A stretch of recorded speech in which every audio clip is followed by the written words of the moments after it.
مسؤوليinta dawladda hoose degmada Lasanod ayaa maanta sameeyay hawlgallo ay ku banaynayaan qaar ka mid ah wadooyinka yaalay magaalada Lasanod xaafadaha dhanka koonfureed ee farxaskooda daaraha Mareykanka ayaa maanta waxa ay mas'uuliyiinta lacagta mariyeen qaar ka mid ah dhismayaal ku yaalay xaafadahaas kuwaas oo ay ku sheegeen in dhismayaashaas si sharci darro ay ugu yaaleen wadooyinka yaala xaafadahaasi warbaahinta Somali News TV oo la hadleen waxa ay sheegeen mas'uuliyiintan oo ugu horeeyay duqa degmada Lasanod Abdulcasiis Center walay xogayihiisu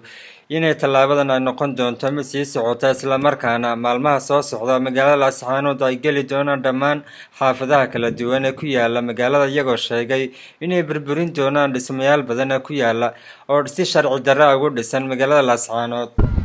waxaan hawlgal ka bilownay gudaha magaalada Lasanod hawlgalkaas oo ku salaysan sidii bilicda magaalada kor lagu sii qaadi lahaa oo haddaan bilic jirin ee magaalada ma jirto saad aragtaan wadooyinkii maanta wada furkii waanu bilownay dadweynaha degmada Lasanod waxaan ugu baaqaynaa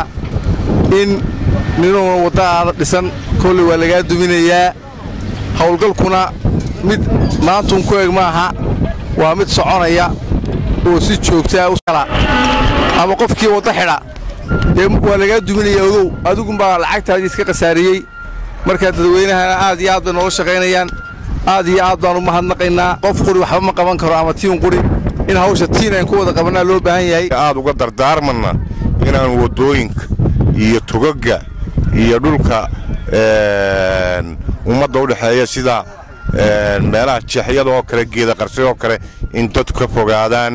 iyo aanay hungurayn oo aanay dhisan u dul qaadan mayno gorgortan ka geli mayno waxaanu hadda cadaynaynaa nin walba oo guri sharci darro ama wado siyaasay inaanu ka duminayno nin walba sidaa ku talagal dadweynaha ku nool degmada Lasanod waxaanu ogeysiinaynaa inay ka ilaaliyaan wadooyinka iyo dhagaxa la dhigayo iyo wada jarista cidii loogu yimaado wado